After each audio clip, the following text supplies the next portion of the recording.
Imagine it's just before 7 in the morning. The room is still dark, the house is quiet, and you haven't even reached for your phone yet. But something pulled you out of sleep anyway. Not a sound, not discomfort, just your mouth. It feels like the inside of an old envelope, papery, sticky, completely stripped of moisture. Your tongue barely moves. Your lips feel like they've been left out in the sun. And somewhere in the fog of waking up, you think, this again.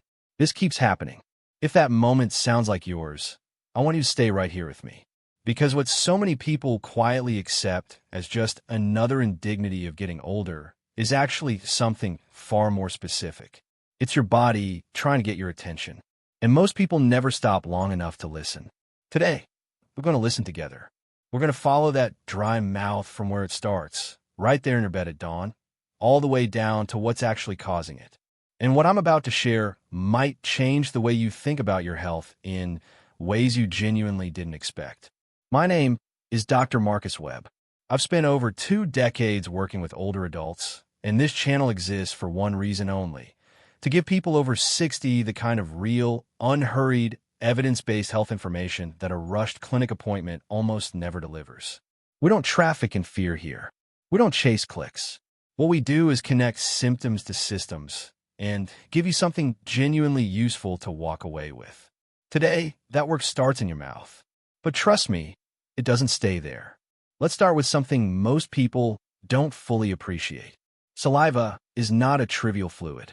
Your body manufactures somewhere between 1 and 1.5 liters of it every single day. It coats the surface of your teeth, forming a kind of invisible shield against the acids and bacteria that cause decay. It contains enzymes that begin breaking down food the moment it enters your mouth, before it ever reaches your stomach. It carries antimicrobial compounds that actively suppress infection in your mouth, your throat, and even your upper digestive tract. In a very real sense, saliva is one of your body's first and most active lines of biological defense, which means when that system goes quiet every night while you sleep, something worth paying attention to is happening. Now here's the detail that tends to change everything for people. A large-scale study examining adults over the age of 65 found that persistent morning dry mouth, a condition clinicians call xerostomia, was present in nearly half of the participants surveyed. Nearly half. But nested inside that statistic was a finding that almost never makes it into the conversation. In more than 80% of those cases, the dry mouth wasn't the underlying problem at all. It was a signal being sent from somewhere else in the body. A downstream symptom. A symptom pointing upstream to something bigger. Think about how a smoke alarm works. The alarm going off is not the emergency. The alarm is the announcement that an emergency exists somewhere nearby. Waking up every morning with a mouth full of chalk dust is your body's smoke alarm. And the question that matters isn't how to silence the alarm. It's figuring out what the alarm is trying to tell you. There are 5 major sources of that signal I want to walk you through today. And I'll tell you honestly, at least one of them is probably going to land differently than you expect. The first place to look is the medicine cabinet. This surprises almost everyone because we tend to think of medications as solutions, not sources of new problems. But here's a number worth sitting with. More than 400 prescription and over-the-counter medications carry documented dry mouth as a known side effect. Blood pressure medications, particularly those in the diuretic category. Antihistamines, the allergy pills that millions of older adults reach for every spring without a second thought. Antidepressants, bladder control medications, certain pain relievers, even some sleep aids that come in bottles that look completely benign on the shelf. Any one of these might contribute a mild degree of dryness on its own. But here's where it gets important. Research published in a major gerontology journal found that when 3 or more of these medications are taken simultaneously, the effect on saliva production doesn't just add, it compounds. Seniors taking 5 or more daily medications showed nearly double the rate of significant dry mouth compared to those taking just 2 or fewer. And the average adult over 65 in this country takes between 4 and 5 prescription medications daily, plus supplements. Do the math. Consider the case of a man I'll call Raymond. 73 years old, retired civil engineer, extremely conscientious about his health. He'd been dealing with relentless morning dry mouth for nearly 2 years.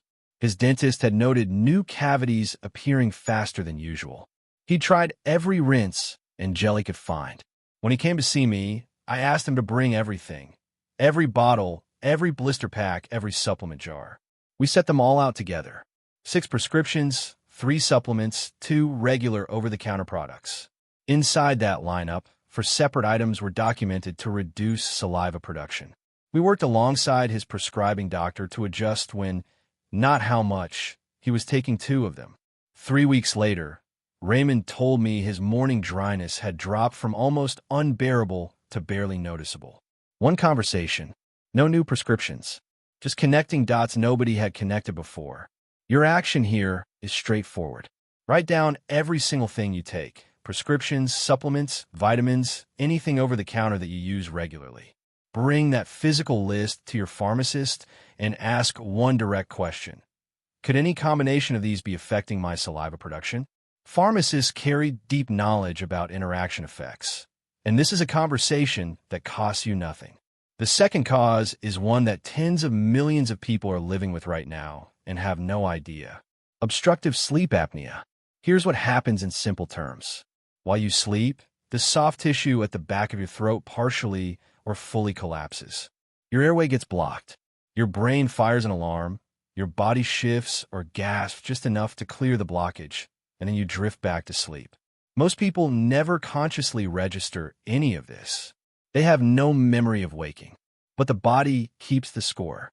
When the airway is repeatedly blocked through the night, the body defaults to the only breathing route still available, the mouth. And breathing through your mouth across 6, 7, 8 hours of sleep strips moisture from your oral tissue at a rate that nasal breathing simply doesn't. You wake up feeling like someone ran a small fan directly into your open mouth all night. Because essentially, that's what happened. But the dry mouth, again, is the least of the concerns. Research from major cardiovascular institutions has consistently linked untreated sleep apnea in older adults with meaningfully elevated risk of irregular heart rhythms, stroke, and other serious cardiac events. Separate research tracking seniors over a 5-year period found that those with undiagnosed moderate to severe sleep apnea showed measurably accelerated cognitive decline compared to those without the condition. So if your dry mouth is pointing towards sleep apnea, the dry mouth is just the cover page. The real story is what's happening to your heart and your brain while you're asleep. Ask yourself honestly, do you snore or has anyone ever told you that you do? Do you wake up exhausted even after a full night in bed? Do you have unexplained headaches in the morning? Do you find yourself drifting off in chairs during quiet afternoon moments when you shouldn't be that tired? Any meaningful combination of those alongside morning dry mouth should prompt you to talk to your doctor about a sleep evaluation. Modern home sleep studies are done with a small device worn on your wrist and finger. No hospital, no wires, no overnight clinic stay. Many insurance plans, including Medicare, cover this completely. One phone call could open that door. The third connection is one that genuinely stops people. Blood sugar. Specifically, I want to talk about elevated blood sugar that hasn't been caught yet. According to public health data, roughly 1 in 4 people currently living with type 2 diabetes in this country has no diagnosis. That means millions of adults are right now experiencing the physiological consequences of chronically high blood sugar, including real, progressive damage to nerves, vessels, and organ systems, without a single notation in their medical chart. Here's the biological chain. When blood glucose remains consistently elevated, the kidneys work harder to filter and excrete the excess. That process requires pulling fluid from surrounding tissues throughout the body. The result is a slow, quiet, systemic dehydration. And one of the most consistent places that dehydration surfaces is in the mouth. Research supported by the National Institutes of Health found that among people with poorly controlled type 2 diabetes, persistent dry mouth was one of the most commonly reported daily symptoms, and in many cases, it had been present for more than a year before the diabetes itself was ever diagnosed. The mouth was raising its hand.